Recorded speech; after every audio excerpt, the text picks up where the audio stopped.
Hi guys, so today I am bringing you a review of Shirley Jackson's The Haunting of Hill House. This is the second Shirley Jackson novel I have read. I will put a link in the description to We Have Always Lived in the Castle, which I did a full review of as well. And so far I still really like Shirley Jackson as an author, and I'm really looking forward to reading more of her work. So I read out of the Penguin Horror Edition. These were done by the director Guillermo del Toro. Sorry if I butchered the pronunciation of that. And there are 6 of them. I only have 4, so I'm still wanting to get the other 2, but I'm on a bit of a book buying ban, so I'm just going to have to live with only having 4 of them.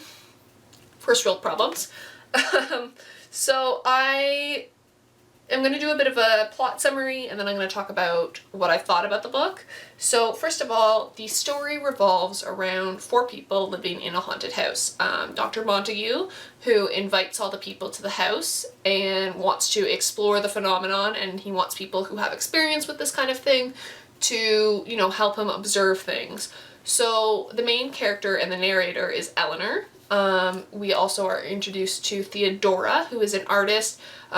In, you know, the summary, it's like, oh, she, you know, might also be a lesbian, which there's kind of slight lesbian overtones in it, but not really. There's a bit of a relationship between her and Eleanor, and, you know she's living with a woman in the beginning, so, you know, if you're looking for a little bit more of a diverse read, I would recommend this. And the final occupant of the house is Luke Sanderson, and he is actually the heir to the house. His aunt, who is leasing the house, wants a member of the family within it, and Luke is kind of seen as untrustworthy by his family, so they want him to hopefully settle down by staying at Hill House. And basically what happens is the house starts to react against them. This is all told from essentially Eleanor's perspective, and she is not the most reliable narrator, which I really like. This is something I like in fiction. I like unreliable narrators, so part of what I'm loving about Shirley Jackson is that her narrators so far have been fairly unreliable.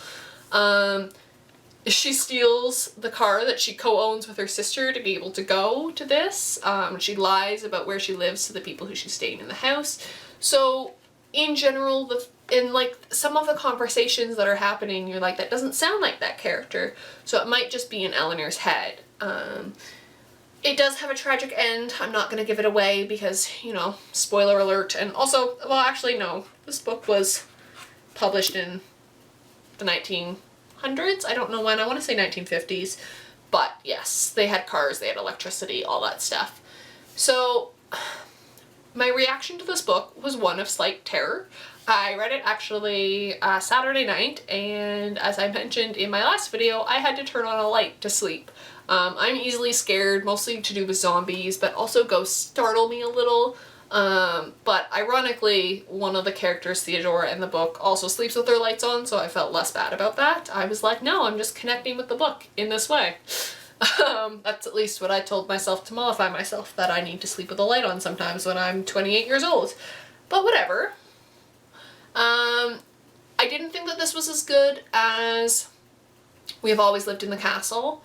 I think it's definitely more of a psychological thriller than it is an actual horror novel.